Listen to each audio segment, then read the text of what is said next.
Bem-vindo de volta, uma catarse, menos um trauma na sua vida.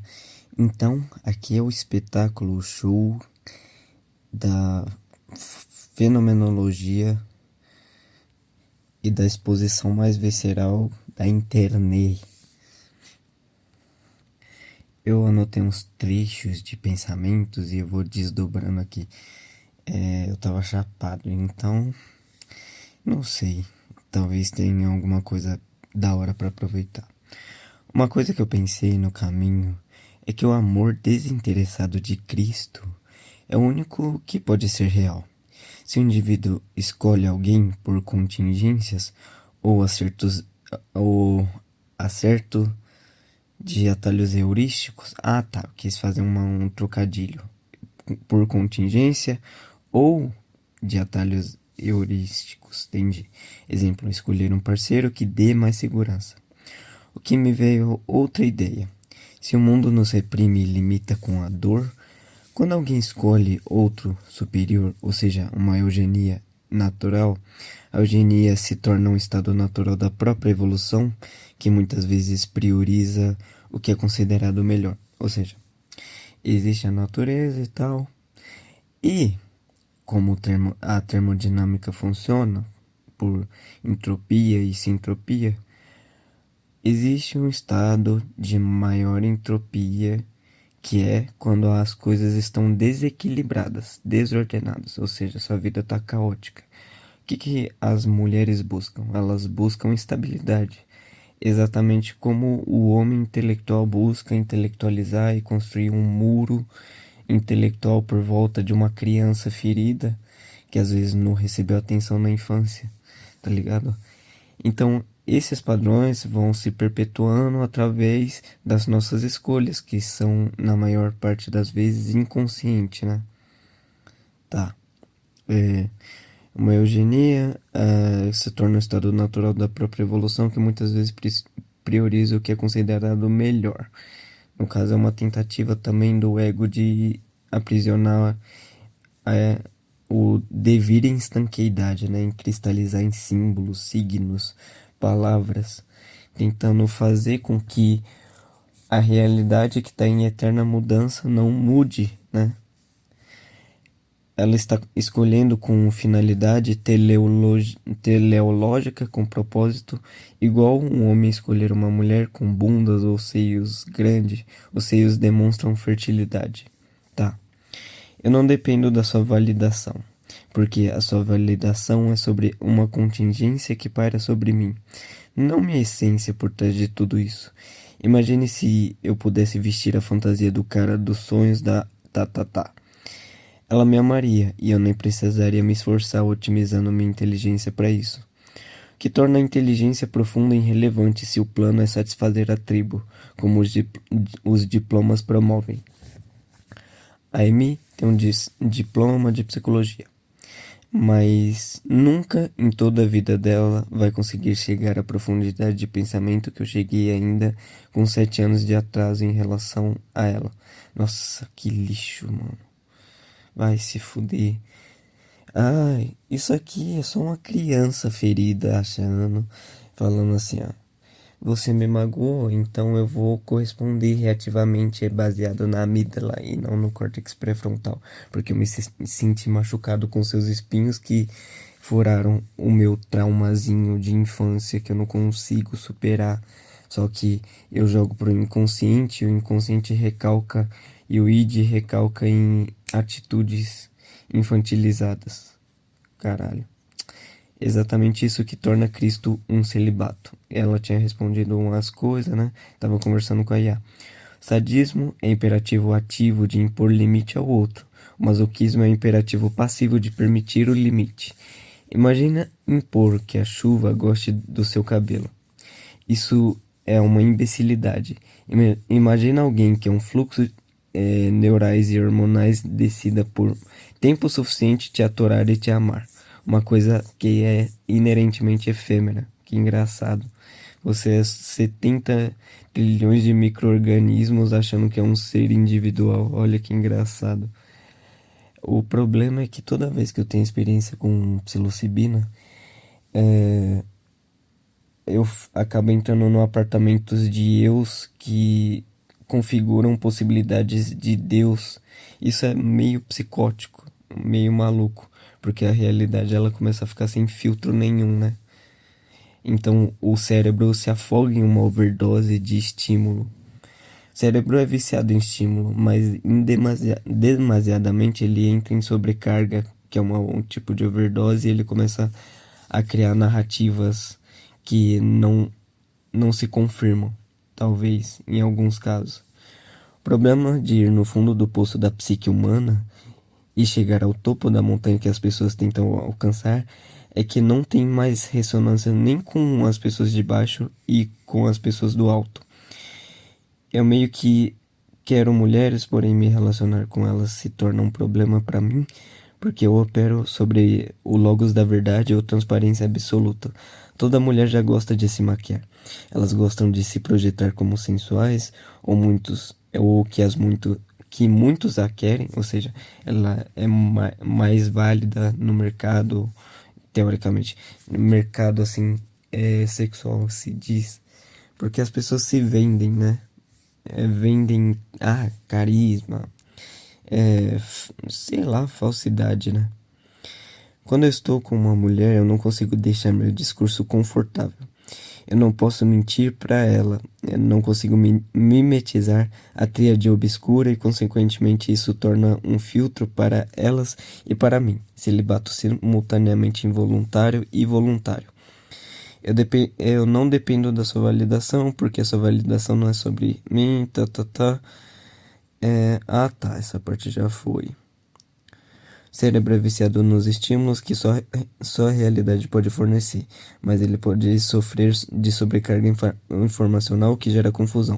O psicótico recebe demasiada informação e não consegue lidar com a quantidade e destoa da realidade. Eu me sinto fudendo meu corpo para entender meu espírito, tragando lixo e cuspindo insight. No caso, eu tava falando da maconha. O cérebro é tão viciado em estímulo que, se estiver em privação sensorial, vai sentir o que uma pessoa em EQM experimenta. Hoje meu pai disse que na morte o cérebro cria a ilusão na hora da morte. Ou seja, se alguém acredita no hinduísmo, vai ver Shiva. Se alguém acredita em Jesus, vai ver Jesus. Se alguém acredita na ciência, vai ver a ciência. E eu pensando que se o cérebro cria ilusões toda hora, como confirmar que essa mesma afirmação não é em si uma ilusão? Meu dilema favorito é o do porco-espinho, porque de alguma forma explica o que está acontecendo agora com a Amy. Schopenhauer diz que a solidão é o destino de todos os espíritos excepcionais. Assim, Carl Jung diz sobre a projeção da mente, e essa frase de Schopenhauer pode ser uma projeção narcísica dele e como ele acha que as pessoas devem se comportar, e quem abraça essa frase provavelmente é mais autêntico, excluído ou isolado, que torna a sua ferida validada por Arthur Schopenhauer. Ou seja, a tribo dos sem tribos. Social club, antissocial club. Pode crer. Resumindo o dilema. A vida psíquica é uma gangorra de enantiodromia, ou seja, polos opostos psíquicos que se alternam entre um polo e outro, tipo estado de sono e de vigília, tristeza, felicidade, luz, sombras, essas coisas, só que a nível mais psicológico. O que oscila entre o desejo de pertencer à tribo e apagar a sua individualidade e fazer parte de algo maior que você, que faz a fusão ou rejeitar a vida tribal, para que a vida mais autêntica e fortalece o ego e ilusões da solidão. Que? Tá. E fazer parte de algo maior que você, que faz fusão ou rejeitar a vida tribal para ter uma vida mais autêntica e fortalecer o ego e ilusões da solidão. Uma pessoa Uma pessoa como eu está no meio da gangorra, sem querer satisfazer o meu próprio ego ou o ego da tribo, que é o demiurgo de egrégoras. Caralho, essa frase ficou tão foda que parece um poder do Dragon Ball, o demiurgo de egrégoras, fazendo um golpe do Naruto. Isso entra na luta do id e do superego. Isso entra na dança de Apolo e Dionísio, do sádico e do masoquista. É interessante essas disputas de poder, de limite, de sadismo, que transcende, tipo assim, não é... Você não é o sádico porque você não tá machucando literalmente alguém. Quando você tenta impor o limite, o sonho do oprimido é ser o opressor, você tá tentando sadicamente impor a sua realidade, a realidade do outro, fazendo com que ele gaste adenosina trisfosfato para englobar o que ele já conhecia até então, via cérebro bayesiano, e desconstruir tudo aquilo, o que é muito difícil, porque existe um encadeamento kármico. Só que o encadeamento kármico de viver em sociedade cria uma impossibilidade de fuga estável, porque a gente se tornou animais presos em gaiolas que não sabem viver fora dela. Esse é o mal-estar na civilização, né?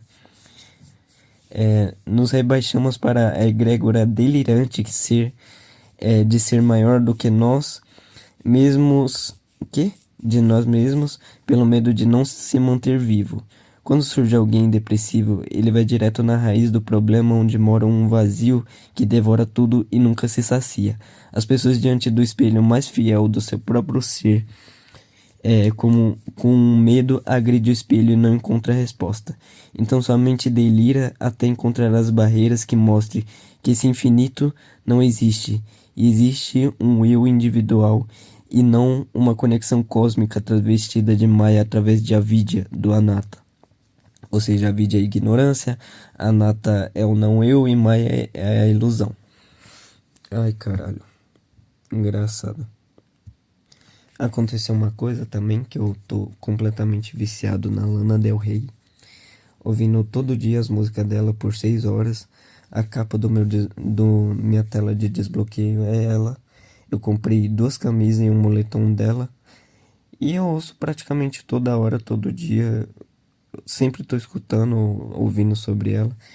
Tipo assim, eu cansei do meu algoritmo do YouTube, então, também. E das minhas músicas, eu apaguei 3.000 músicas que eu tinha antes. Agora eu só tenho a Lana Del Rey, uma playlist do Rodrigozinho que eu não escuto há muito tempo. E eu fui lá em Guarulhos buscar 2 cartões que eu tinha. Um cartão que eu perdi, que tinha de R$ 300, e eu voltei e eu perdi ele antes de voltar embora. Aí meu irmão começou a falar que eu tô esquisito, que sei lá o que, ouvindo Lana Del Rey, me desprezou e tal. Aí eu tentei impor limites psicológicos com o que ele fez comigo. Aí eu só falei abertamente na frente dele que eu não queria mais que ele fosse na minha casa e tal. Aí ele usou a minha mãe pra falar, eu não vou aí só por sua causa. Meio que foda-se também essa treta.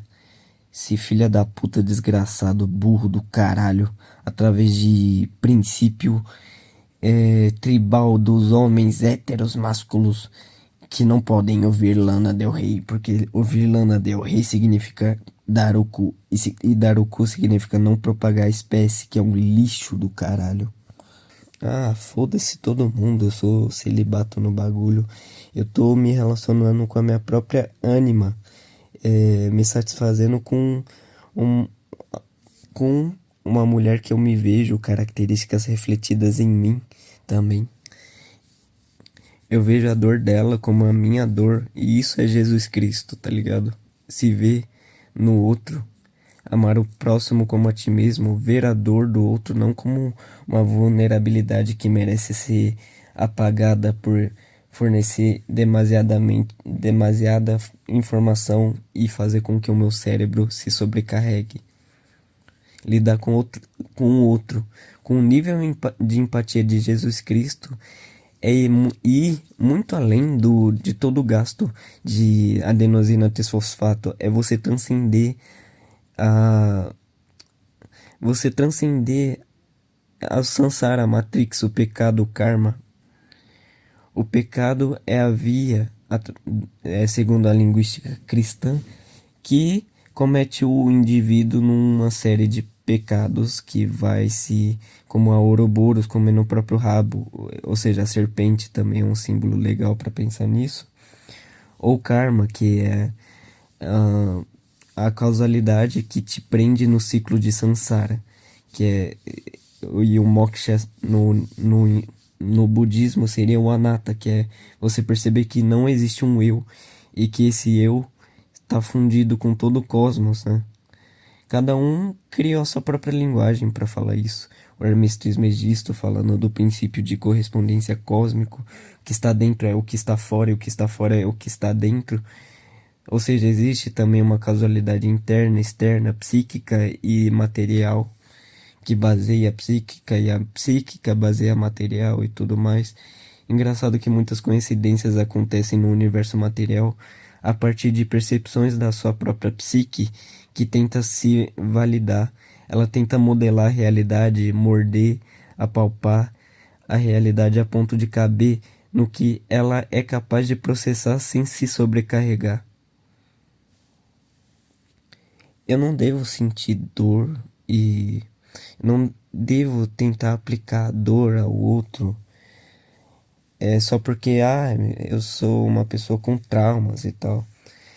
A gente faz isso muitas vezes inconscientemente, mas se a gente for, como o Siddhartha Gautama, que foi o primeiro a sair da Matrix, entender esses processos kármicos de causalidade epigenética, de tribo, e mal-estar na civilização, o id, pá, que fornece essa agressividade sádica e o superego tentando criar a sociedade se torna submisso e passivo a essas egrégoras do demiurgo que é evolução, né?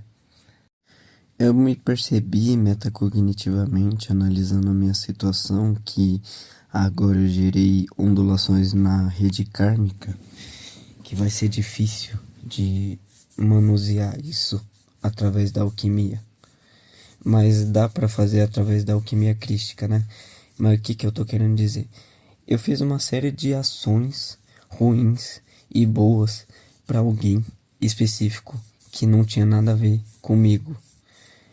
E essa pessoa começou a gostar minimamente de mim até que eu estraguei tudo por um trauma de rejeição silenciosa que eu adquiri durante a infância, que até agora eu não analisei e tá gerando os seus correspondentes, porque dentro dessa termodinâmica, dentro desse sistema, foi armazenada essa memória, né?